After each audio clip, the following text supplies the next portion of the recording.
네, 유평 시간입니다. 유명한 사람의 글이나 평론을 소개하는데 오늘 유명한 사람은 최유식 동북아 연구소장인데요. 조선일보의 칼럼이 상당히 의미 있는 칼럼이 실렸습니다. 제목이요. 중국 경제 미국 추월 어렵다. 뒤집히는 미중 경제 역전론. 부제목으로 중국 경제 대세론 흔들. 이렇게 중국 전문가죠. 최유식 동북아 연구소장이 분석을 했는데요. 일단 그대로 읽어드립니다. 6개월 1년 전만 해도 중국이 어느 시점에 경제 총량에서 미국을 추월할 것이라는 게 자명해 보였지만 지금은 매우 불확실해졌다. 지난 8월 블룸버그 TV 화상 대담에 나온 로런스 서머스 하버드대 경제학 교수 전 미 재무장관은 미국 추월에 실패한 1960년대 러시아, 1990년대 일본에 대한 경제적 예측을 떠올리게 된다며 이같이 말했다. 중국이 러시아, 일본처럼 미국 경제 추월에 실패할 가능성이 커졌다는 것이다. 그동안 중국 경제의 미국 추월을 당연시해온 서방 싱크탱크 사이에 추월이 어려워지려는 전망이 확산하고 있다. 올해부터 본격화될 인구 감소와 미국의 견제에 따른 첨단 기술 산업 성장 정체 등으로 성장률이 크게 둔화한 상황에서 더는 새로운 성장 동력을 찾기가 쉽지 않다는 것이다. 서방 싱크탱크의 중국 재평가, 중국 경제의 미국 추월을 앞장서 예측해온 일본 경제연구소 센터 JCER은 작년 12월 보고서에서 중국 경제의 미국 추월 예상 시점을 2029년에서 2033년으로 4년 늦췄다. 이 연구소는 중국 경제가 2033년 미국을 넘어서겠지만 2050년에는 미국이 다시 중국을 앞설 것이라고 했다. 미국은 인구를 일정 수준으로 계속 유지하는 반면 중국은 인구가 많이 감소할 것으로 보고 내린 예측이었다. 미국과 중국, 일본 국내 총생산 GDP 추이 그래프가 있고요. 여기 또 미국과 중국 인구 전망 그래프가 있는데요. 그래프에 나오는 대로 분석을 하네요. 칼럼 계속 이어갑니다. 영국의 세계 경제 분석 기관 캐미널 이코노믹스는 작년 보고서에서 중국 경제 규모가 2030년쯤 미국의 87%까지 커지겠지만 2050년에는 다시 미국의 81% 선으로 떨어질 것이라면서 중국 경제가 미국을 넘어서는 일은 벌어지지 않을 것이라고 했다. 이 기관도 미국의 노동 인구는 앞으로 30년 동안 계속 늘어나는 반면 중국은 생산 가능 인구가 빠른 속도로 줄고 있다는 점을 그 이유로 들었다. 호주 로위 연구소도 올 3월 발간한 중국 굴기에 대한 재평가 보고서에서 중국 경제는 2030년까지 연평균 3% 안팎, 2040년까지는 연평균 2% 정도 성장할 것이라며 2050년을 전후에 미국을 넘어 1위가 될 수도 있겠지만 의미 있는 격차를 내긴 어렵고 경제의 번영이나 1인당 생산성 면에서는 미국의 상대가 못 될 것이라고 했다. 성장률 둔화의 인구도 감소. 서방에서 이런 부정적 전망이 나오는 가장 큰 이유는 중국 성장률이 최근 급격히 둔화하고 있다는 점이다. 중국은 작년 4분기 성장률이 4%에 그치면서 같은 시기 미국 성장률 6.9%보다 크게 뒤졌다. 올해 초 재정을 총동원한 인프라 투자로 성장률을 4.8%까지 끌어올렸지만 2분기는 상하이, 선전, 봉쇄 등 무리한 코로나19 방역 정책을 고집하다 성장률이 0.4%까지 곤두박질 쳤다. 상반기 전체로는 2.5%에 그쳐 올해 목표 성장률 5.5% 달성이 사실상 불가능해졌다. 세계은행 등은 중국의 올해 성장률이 3%에도 미치지 못할 것으로 예상한다. 그동안 서방 싱크탱크들은 2030년을 전후해 중국이 경제 총량에서 미국을 넘어설 것으로 예상해왔다. 이는 중국이 이 시점까지 연평균 5% 안팎의 성장을 지속하고 미국은 성장률이 연평균 2% 이하에 그칠 것이라는 전제를 바탕으로 했다. 그러나 중국의 올해 성장률이 크게 낮아지면서 이런 전망이 바뀌는 것이다. 장기적으로 더 큰 요인은 인구 감소다. 중국은 2012년부터 생산 가능 인구 15세에서 65세가 줄기 시작했으며 올해부터는 전체 인구 감소도 본격화할 전망이다. 내년에는 인도의 세계 1위 인구 대국 자리를 내줄 것이라는 예상도 나온다. 반면 고령화는 가파르게 진행돼 2033년에는 65세 이상 인구가 전체 인구의 20%를 넘는 초고령 사회에 진입할 것이라는 분석이 나온다. 로위 연구소는 1980년대 가혹한 한 자녀 정책으로 중국은 극심한 저출산, 고령화에 시달리고 있으며 생산 가능 인구가 계속 줄고 있다며 이런 추세를 뒤집을 만한 정책 수단도 제한돼 있다고 했다. 외교 전문 매체 포린 폴리시 칼럼니스트 하워드 프렌치는 지난 7월 칼럼에서 중국은 지난 수년간 생산성 향상 속도가 크게 떨어졌고 부족한 생산성을 뒷받침해온 노동인구마저 줄고 있다며 가라앉는 중국이 미국을 추월할 일은 없을 것이라고 했다. 서방 견제의 첨단 기술 산업도 정체, 인프라, 부동산 투자에 의존한 종전 성장 방식이 한계에 부딪혔다는 지적도 나온다. 중국은 작년 전체 GDP에서 투자가 차지하는 비율이 46%나 됐다. 텅타이 전 인허증권 연구소장은 지난달 파이낸셜 타임스 대담에서 선진국은 투자가 GDP에서 차지하는 비율이 20% 선이고 인도 같은 개도국도 27% 정도라면서 고도 성장기가 지나고 나서도 계속 과도한 투자에 의존하는 것은 엄중한 문제를 낳을 것이라고 했다. 투자의 효율성이 떨어지고 가뜩이나 심각한 부채 문제를 더 악화시킬 수 있다는 것이다. 미국 등 서방 국가의 견제로 반도체 등 첨단 기술 산업의 발전이 쉽지 않다. 중국의 작년 GDP는 17.7조 달러로 미국 23조 달러의 77%까지 올라왔다. 세계무역기구 WTO에 가입한 2011년 미국의 13%였던 데서 크게 발전한 것이다. 문제는 이렇게 규모가 커지면 성장률 끌어올리기가 그만큼 어려워진다는 점이다. 로위 연구소는 그동안 미국을 비롯한 서방 국가에서 넘어간 기술이 중국의 생산성 향상에 적잖은 기여를 해왔다며 기술 규제로 국제 첨단 기술 분야에 대한 접근 기회가 줄면 중국의 기술 혁신은 그만큼 더뎌질 것이라고 했다. 시진핑 주석 집권 후반기부터 강화된 민간기업 규제 등 좌파 경제 노선이 문제라는 지적도 있다. 서머스 전 재무장관은 과도한 채무와 불투명한 미래 성장 동력, 광범위한 기업 영역에 대한 공산당의 개입, 생산 가능 인구 감소와 고령화 등이 중국이 직면한 도전 과제라고 했다. 30년 전 일본처럼 중큰손들 미국 부동산 눈물의 세일. 일본 자본은 1980년대 후반 미국 뉴욕 등지의 유명 상업용 부동산을 대거 사들였다가 1990년대 막대한 손실을 보고 헐값에 처분한 적이 있다. 중국 자본이 지난 수년 사이 이런 역사를 되풀이하고 있다고 월스트리트 저널 등 미국 언론이 보도했다. 월스트리트 저널은 지난달 미국 부동산 정보업체 MSCI의 데이터를 인용 중국 기업들이 2019년부터 4년간 236억 달러치의 미국 내 상업용 부동산을 처분했다고 보도했다. 2013년부터 2018년까지 520억 달러어치를 사들였던 것과 정반대 현상이 벌어진 것이다. 대표적인 미국 부동산 쇼핑 사례로 꼽히는 뉴욕 맨하탄 오피스 빌딩 245 파크 애버뉴는 지난달 미국 부동산 신탁회사 SL 그린의 소유권이 넘어갔다. 2017년 22억 달러를 주고 이 빌딩을 사들였던 하이황 그룹은 4억 달러 손실을 보고 18억 달러의 빌딩을 매각했다. 2019년 19억 6천만 달러의 중국 안방보험에 넘어간 뉴욕 월드오프 아스토리아 호텔도 경영난이 지속되고 있다. 미국 내에서 다수의 부동산 개발 프로젝트를 진행했던 중국 금융그룹 판타이 홀딩스도 이미 상당수 프로젝트를 채권자에게 넘긴 상황이라고 월스트리트 저널은 전했다. 중국 자본이 미국 부동산 시장에 고전하는 이유는 복합적이다. 미국 상업용 부동산 시장은 지난 수년간 코로나19 팬데믹 영향으로 침체에서 벗어나지 못하고 있고 부동산 가격도 크게 하락하는 등 시장 상황이 좋지 않다. 중국 정부가 4년 전부터 기업의 외화 유출을 강력하게 통제하면서 자금 조달이 쉽지 않아진 사정도 있다. 최근 미중 관계가 악화된 것도 한 요인으로 꼽힌다. 월스트리트 저널은 중국이 1980년대와 1990년대 초 뉴욕 록펠러 센터 등 유명 상업용 부동산에 엄청난 금액을 투자했다가 큰 손실을 입은 일본 기업과 비슷한 상황에 처했다며 트로피라도 되는 듯 사들렸던 부동산을 줄줄이 매각하고 있다고 했다. 자, 이렇게 최유식 동북아연구소장이 진단을 했는데요. 의미 있는 분석입니다. 중국이 미국 경제를 추월할 것이라는 거는 뭐 기정사실화했었는데 흔들리네요. 중국 대세론이 흔들리는데 여러 가지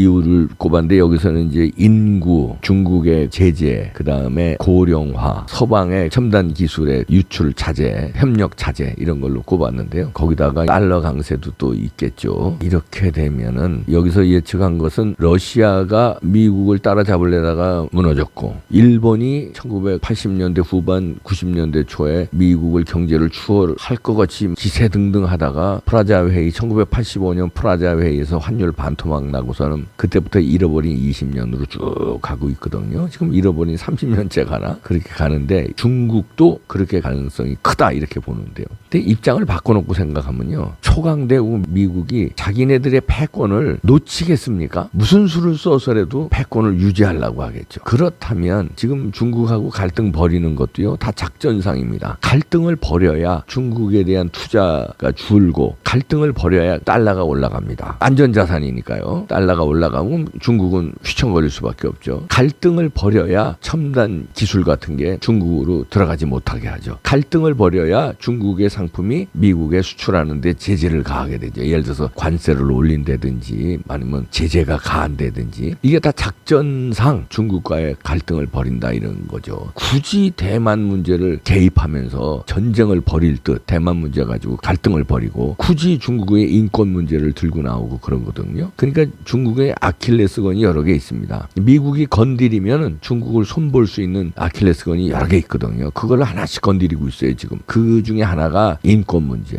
그 다음에 소수민족 독립 문제가 있습니다. 중국에는 여러 개 소수민족이 있거든요. 러시아를 그때 구소련을 붕괴시킬 때 쓰던 작전 중에 하나가 그거였거든요. 여러 가지 작전이 있었지만 로널드 레이건 대통령이 지금 위대한 대통령으로 평가받는 게 미국의 라이벌이었던 소련을 붕괴시켰잖아요. 붕괴시켰다고 아주 망하게 했다는 게 아니라 그냥 승승장구하던 소련을 완전히 소련 연방을 해체시키고 러시아로 바꾸고 여러 나라가 소련 연방에서 떨어져 나갔습니다. 소수민족이 말하자면 독립을 한 거거든요. 그렇듯이 중국의 소수민족도 많습니다. 구소련을 붕괴시켰듯이 그 작전이 슬슬 지금 일어나고 있다는 분석이 나오고 있어요. 그러니까 소수민족을 자꾸 부추기는 거죠. 그 소수민족 지도자를 CIA 같은 데서 작업을 해가지고 뭐 자금도 대주고 독립해라 부추긴다는 거죠. 그 독립운동이 일어나는 거 아니에요. 그 소수민족이 얼마나 많습니까? 티베트도 있고요, 뭐 홍콩도 있고요, 마카오도 있고요, 연변족도 있고요, 위구르족도 있고요, 많습니다. 그런 데가 다 독립을 하자고 한 군데에서만 제대로 터져 나오면은 걷잡을 수 없이 나오거든요. 딴 데도. 그런 것도 건드리고, 인권 문제 건드리고, 중국의 불공정한 환율 제도 있습니다. 이것도 이제 건드리고, 그다음에 FDI라고 Foreign Direct Investment, 해외 직접 투자 있는데 서방 국가에서 중국에 많은 투자를 했어요. 이거를 쓱 빼게 미국서부터 빼면서 동맹국한테 영국, 일본, 호주, 한국한테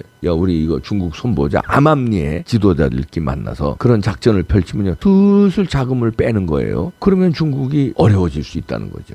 그렇다고 중국이 죽지는 않겠지만 미국은 추월하지 못하게끔, 다른 거 군사력이라든가 과학기술력, 국력을 평가할 때는 여러 가지 하드파워, 소프트파워, 스마트파워가 있습니다. 하드파워라는 건 땅덩어리, 여기서도 인구 지적했지만 인구, 그 다음에 GDP, 경제성장률, 뭐 이런 여러 가지가 있어요. 하드파워에. 그걸로도 미국한테 추월하기가 어렵지만 소프트파워, 이건 미국한테 상대가 안 되거든요. 지금 과학기술력이라든지 문화력이라든지 애국심 이라든지 체제에 대한 가치, 자유민주주의의 가치가 공산주의의 가치보다 훨씬 높잖아요. 그런 데에 대한 잠재력 같은 거, 이런 소프트 파워 면에서는 게임이 안 됩니다. 하드 파워에서도 땅덩어리도 미국하고 중국하고, 미국이 조금 크나 그래요. 뭐 거의 같죠. 인구는 이제 하드 파워에서 미국이 밀리지만 나머지 하드 파워에서 이제 GDP 아직까지 앞서 있고요. 그다음에 국방력, 이 국방력은 지금 아직까지 게임이 안 돼요. 그러니까 하드 파워에서도 인구 빼놓고는 미국한테 이길 게 없고, 소프트 파워는 상대가 안 되고, 스마트 파워도 상대가 안 되고,